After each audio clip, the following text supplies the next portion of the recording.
ADN Podcast. ADN Podcast. Voces con contenido. Prepárate para escuchar ideas que inspiran y conversaciones que transforman. Aquí comienza Tecnociencia, el podcast con Andrea Obaid. Felipe, ¿estamos viviendo una era de la deshumanización? Absolutamente. Es decir, nuestra manera casi cotidiana de vincularnos con los otros es siempre usándolos como medios para nuestros fines, utilizándolos como resultados, rendimientos, objetos. Entonces, hemos construido una sociedad donde lo que yo planteo es que todos somos casi siempre deshumanizados y deshumanizadores también. ¿Por qué llegamos a ser así? Hay gente que plantea que tiene que ver con la complejidad de nuestra sociedad. Es decir, el ser humano no está biológicamente preparado para convivir con millones y millones de personas. Entonces, como que tenemos un sistema social que en términos biológicos está colapsado. Entonces, cuando tú tienes muchas personas y del tipo de institución que tenemos, terminas tarde o temprano usando a los otros para tus propios fines.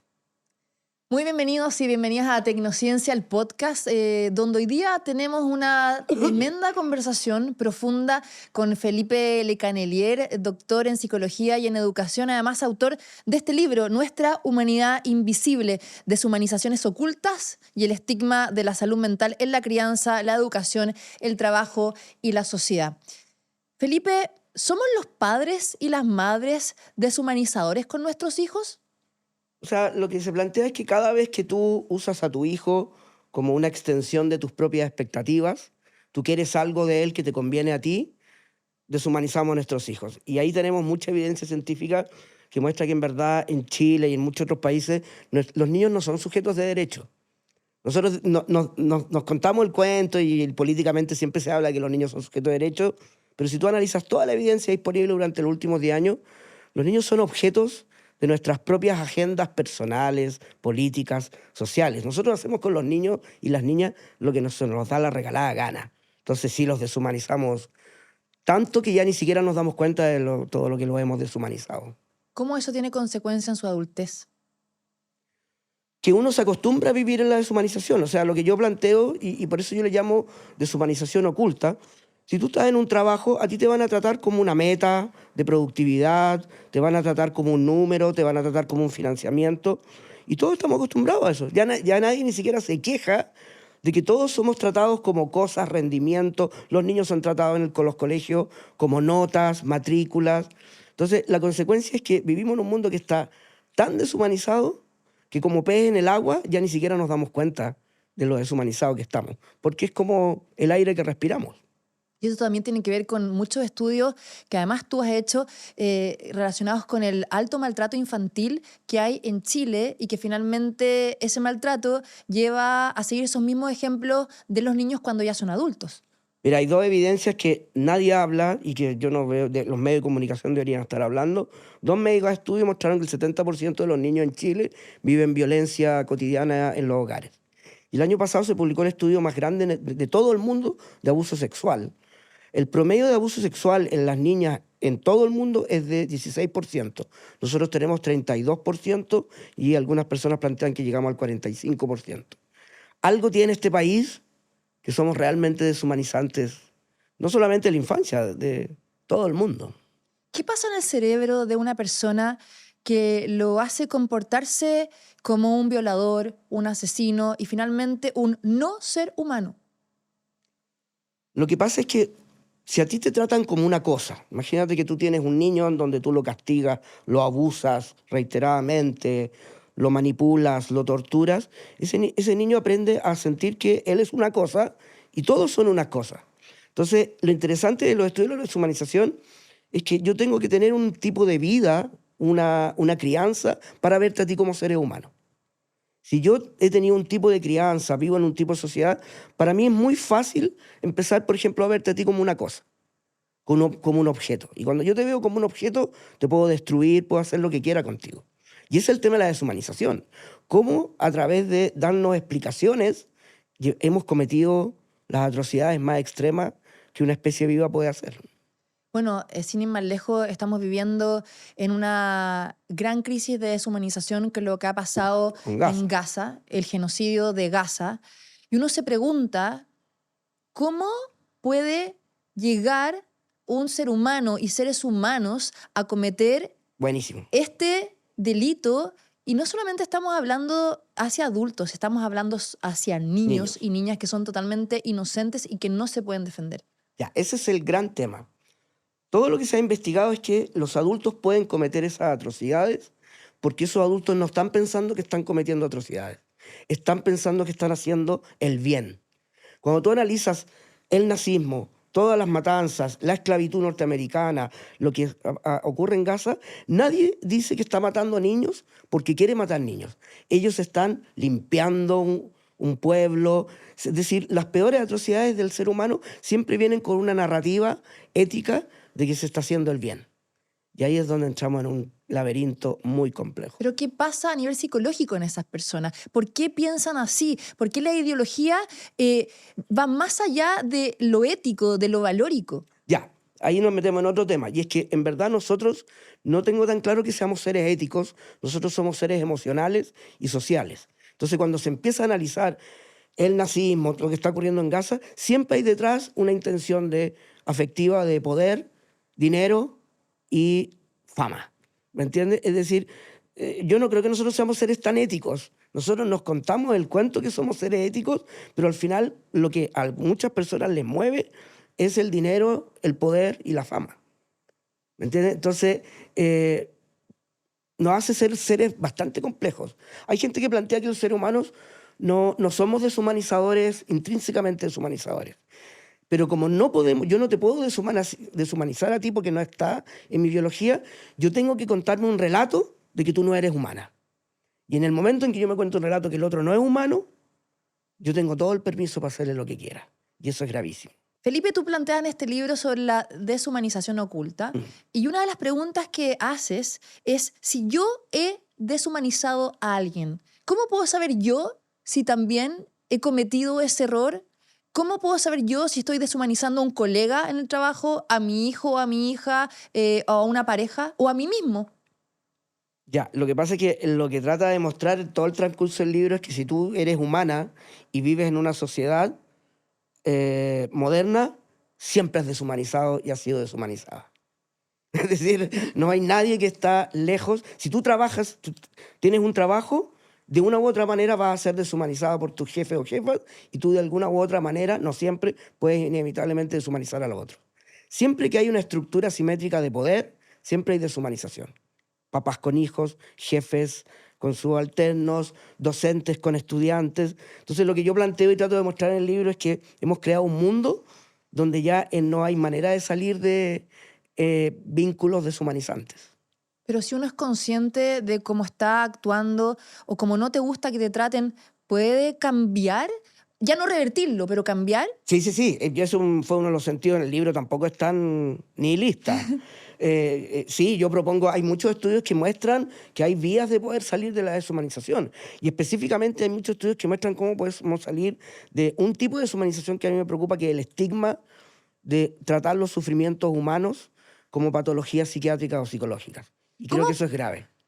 Antes de ir a ese punto, ¿cómo podemos dejar de ser deshumanizadores?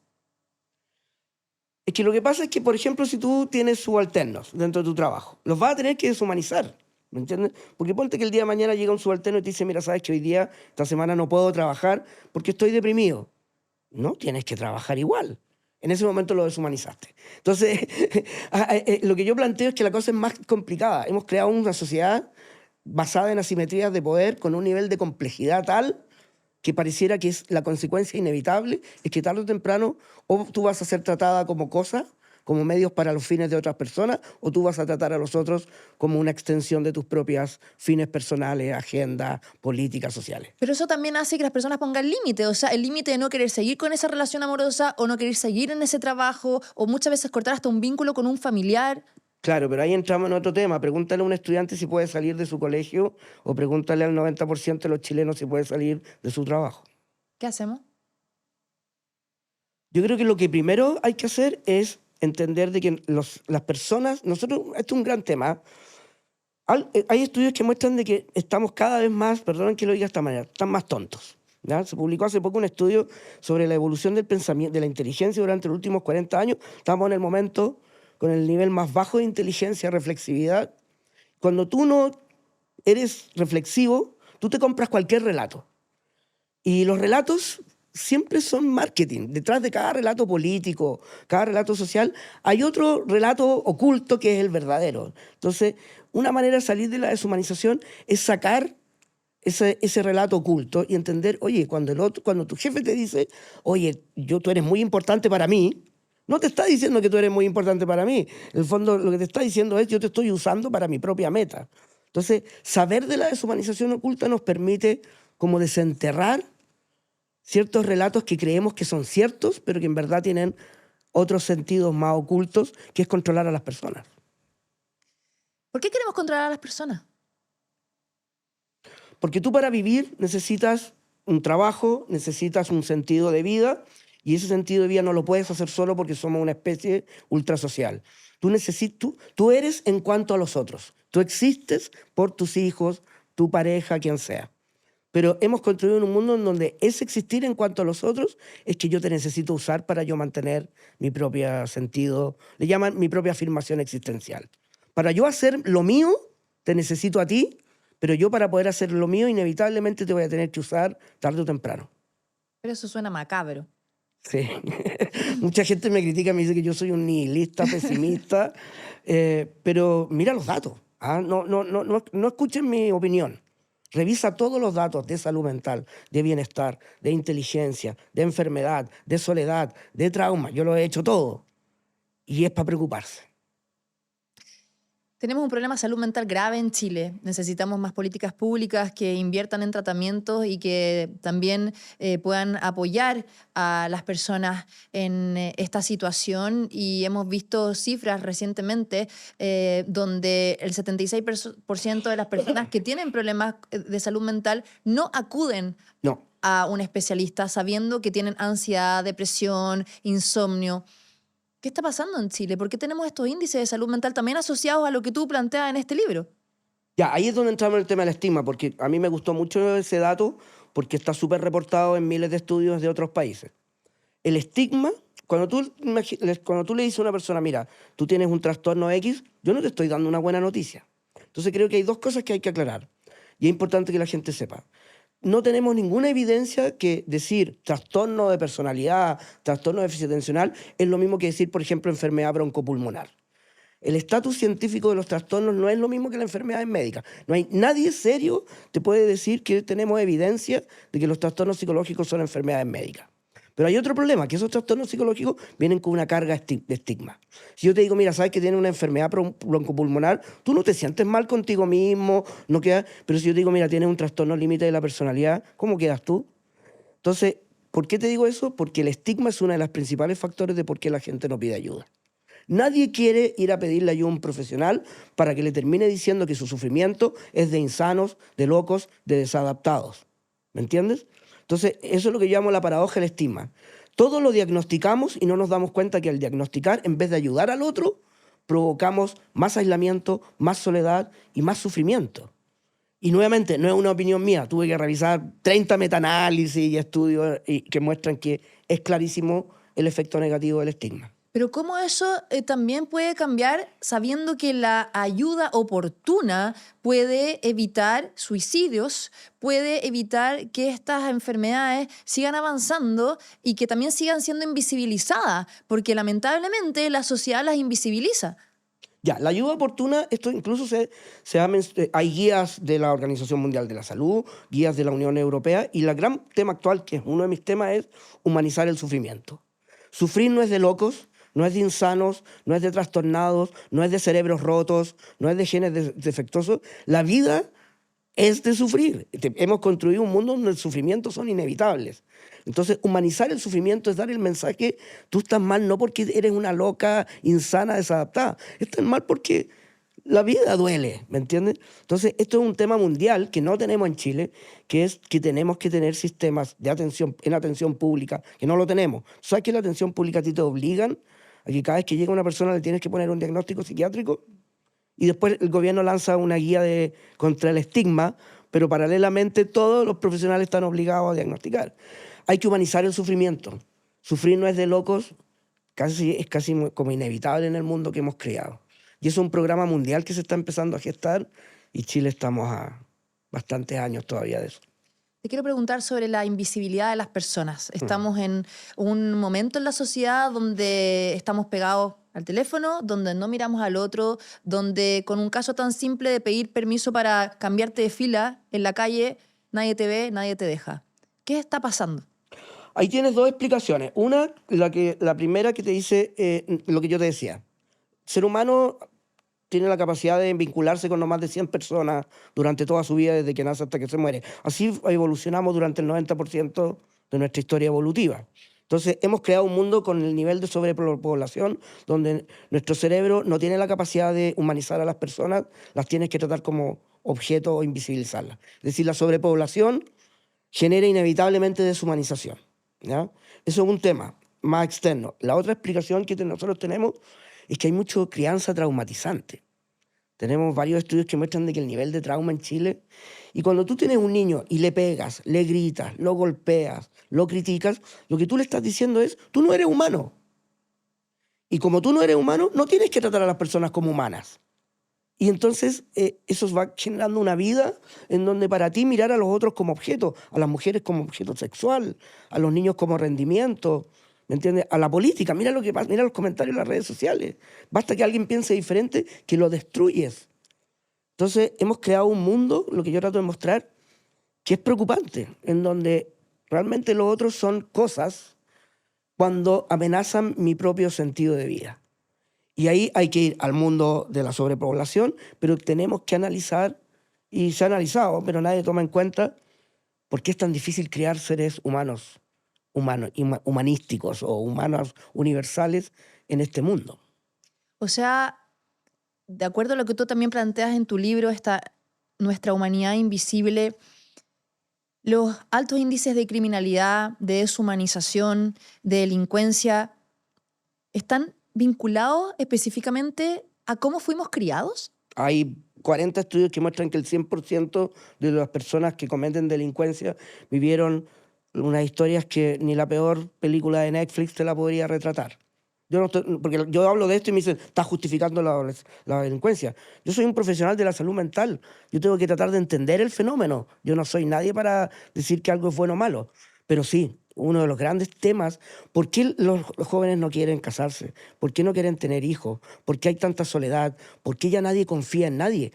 Hay estudios que muestran que un adolescente entra con una pareja y ya asume que lo van a maltratar, la van a abandonar, todos esos traumas. Hay estudios que muestran que el 80% de los estudiantes universitarios en Chile han vivido experiencias traumáticas. 70% de las mujeres han vivido algún tipo de abuso sexual. Ese es el tema. Ese es el origen de todos los males de la humanidad, como dicen. Ese es el origen de un político que sufrió trauma en su infancia. Va a ser alguien que va a querer destruir el mundo. ¿Me entienden? Pero nadie habla de eso. Felipe, y tú como experto en psicología y en educación, ¿cómo podemos mejorar esta crisis humana que estamos viviendo en salud mental, en deshumanización, en desvinculación, en individualismo? ¿Hay una forma? Mira, a mí me gusta mucho una disciplina que se llama futurología y que yo la combino con estudios de políticas públicas. Es decir, la pregunta es, ¿qué tiene que pasar para que el ser humano cambie? Esa es la pregunta que es genial, ¿me entiendes? Muchas teorías proponen, las teorías del caos y la complejidad te proponen, el ser humano tiene que llegar a un punto de inflexión y de caos, que le llaman punto de bifurcación, tiene que llegar al caos extremo para decir, basta, tenemos que empezar todo de nuevo. Pero estos mismos futurólogos pensaban que con el COVID habíamos llegado a ese caos y íbamos a amanecer siendo una nueva sociedad. Y los estudios muestran que después del COVID estábamos 1000 veces peor. Entonces, desgraciadamente, y me va a tratar de muy pesimista, yo soy de la idea de la ciencia de la complejidad que plantean que el caos, y no quiero que se entienda con protesta, porque aquí al tiro, no. Tienen que ocurrir cosas muy extremas para que el ser humano tenga que decir, oye, ¿sabes qué? Esto no lo podemos seguir haciendo. Mira cómo cambió Alemania después del nazismo. ¿Me entiendes? Entonces, pero nuestra preocupación es cuánta gente más tiene que sufrir, cuánta más delincuencia tiene que ocurrir, cuánto más problemas de salud mental, enfermedades físicas tienen que ocurrir para que alguien diga basta, ¿me entiendes? Y perdona que te diga esto muy rápido, pero el gran tema actual es que el 100% de los políticos y las políticas son crónicamente deshumanizadores. Ellos no están ahí para ayudar a los otros, ellos usan a los otros como medios para sus propias agendas personales, sociales, políticas. Ay, Felipe, temazo hoy día. Te quería preguntar sobre otro tema que tú también propones acá en Nuestra Humanidad Invisible, tu libro, que tiene que ver con uniformar. Hablamos del zurdo, el facho, el veneco, el merluzo, el cola. ¿Por qué tratamos así a las personas? ¿Por qué los encasillamos en algo que no literalmente son? No, es imposible. Nadie es un merluzo, nadie es solo un comunacho, nadie es solo... Sí, es un tema que te lo voy a tratar de explicar porque a mí me interesa. Yo me divierto viendo los mensajes en las redes sociales, quedo bien deprimido porque digo cómo hay tanto odio en el mundo. Y tiene que ver con lo siguiente. Mucha gente está muy frustrada. Mucha gente está muy frustrada con su vida. Mucha gente se da cuenta que no tiene la vida que quiso tener, no tiene la estabilidad económica, viven en barrios peligrosos, tienen trabajos terribles. Cuando tú estás enojado con el mundo, sientes que el mundo es amenazante. Y yo tengo que defenderme de ese mundo amenazante. Entonces, si yo soy de izquierda y tú eres de derecha, tú eres una amenaza para mi vida ya sufrida, frustrada y difícil. Y como tú eres de derecha, y si yo soy de izquierda, que estoy inventando, tú me dices algo y tú me muestras lo terrible que es mi vida. Mi frustración, mi pobreza, ¿me entiendes? Entonces yo tengo que defenderme. Para mí toda esa cosa del merluzo, toda esa cosa de las redes sociales son armas de ataque porque el otro me amenaza mi propio sentido de vida. Pero son sentidos de vida muy frustrados. La gente está muy enojada y con razón. De repente yo escucho comentarios contra el Boric o con unos comentarios de odio, como cuando uno odia a alguien personalmente. Y eso es porque no es que uno odia a Boric o a quien sea, es porque Boric me representa, me refleja lo terrible de mi vida, de que yo no tengo la vida que yo quería tener. Hay mucha rabia, hay mucho sufrimiento, hay mucha frustración. Y eso se expresa en comentarios deshumanizadores. Felipe, yo te quiero llevar al tema de lo que está sucediendo este último año y en los últimos años en las escuelas, que es el alto nivel de bullying, de deserción escolar. ¿Qué relación hay con lo que está sucediendo también a nivel mundial, pero también con lo que habla tu libro, que es la deshumanización? Sí, yo creo que primero nosotros hicimos el primer estudio de bullying en Chile el año 2002, cuando el bullying ni siquiera existía en Chile. Y en esa época ya estábamos dentro de los 10 países con la tasa de bullying más alta del mundo. Hay que tener cuidado con esta narrativa de que el COVID provocó todos los estragos. Nosotros estábamos enfermos décadas antes. Cuando la superintendencia empezó a estudiar el bullying, ha encontrado que desde que ellos empezaron a tomar datos, el bullying aumenta 21% todos los años. Y la razón es muy simple. Nosotros no hacemos lo que hay que hacer con el bullying. ¿Me entiendes? Es decir, esto está súper estudiado. ¿Por qué Chile tiene tanto bullying? No es porque los chilenos, los estudiantes sean agresivos. Es porque el 98% de toda la educación tiene un solo objetivo, obtener un rendimiento académico. Y si el 98% está para tener nota, tú no tienes tiempo de trabajar la convivencia. Entonces, el punto es que, por ejemplo, yo el año pasado escribí un libro sobre la adolescencia y me metí mucho en el tema. Y ser adolescente en Chile es muy difícil. Cargan unas historias de trauma. Los estudios muestran de que los adolescentes no se sienten vistos en los colegios, en los liceos. Hay estudios que muestran que los adolescentes se dan cuenta que sus profesores están peor que ellos. Odian su trabajo, los deshumanizan constantemente. Entonces, es un gran tema. Y el gran tema de por qué la educación es tan deshumanizadora, que yo dedico un capítulo a un tema que a mí me fascina, es la burocracia. Sí. Cuando tú conviertes un sistema en un algoritmo basado en obtener rendimientos, notas, planillas, gestiones, programas computacionales, en ese momento tú conviertes al ser humano en un número, en una cosa abstracta, y de ahí la deshumanización es... Los niños no existen en la educación, solamente son números, metas curriculares, evaluaciones, y eso es deshumanización oculta. O sea, tu evaluación de la educación en Chile es mala. En el libro de adolescencia yo les dediqué 130 páginas para hacer un análisis, revisamos todos los miles de metaanálisis del estado de la educación. Te voy a dar un ejemplo muy simple. Hay estudios nacionales, no en Chile, que muestran que un alumno sale en diciembre del colegio, cualquier año, y el 20 de febrero se le olvidó el 90% de todo lo que aprendió el año anterior. Tú tomas a cualquier adulto de 25, 35, 40, 45 años y se le olvidó el 95% de todo lo que aprendió durante 15 años. La gran conclusión es que tú te pasas 15 años yendo a la educación para dos cosas, para aprender a leer y a escribir. Y esas dos cosas más encima las hacemos pésimo. ¿Y por qué sigue igual entonces? Yo no sé si vamos a tener tiempo para hablar de eso. La educación, hay varios modelos interesantes de la educación. La educación no tiene el sentido de educar. La educación tiene el sentido de preparar un tipo de ser humano que aguante pasarse el 80% de su vida adulta durmiendo y trabajando, y que aguante que solo el 5% de su tiempo lo pase criando a sus hijos y solo el 0,7% lo pase divirtiéndose. Ningún ser humano aguanta esa vida, pero la mayoría de los seres humanos la aguantamos. Nos despertamos a la mañana y nos parece como el aire que respiramos. Bueno, ¿por qué aguantamos esa vida? Porque la llevamos aguantando desde los 2-3 años de vida.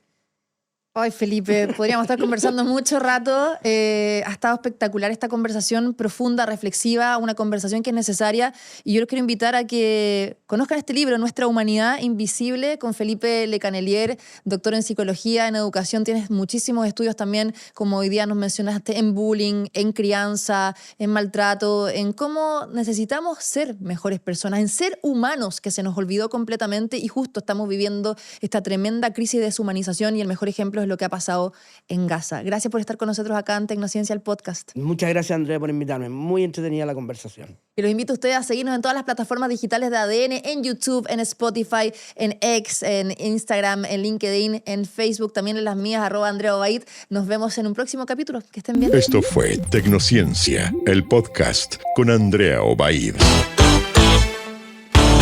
Tecnociencia fue una presentación de Sodimac. Más socios que nunca en Teleempresas. A tu partner tecnológico, elígelo bien. Y Arauco, renovables para una vida mejor.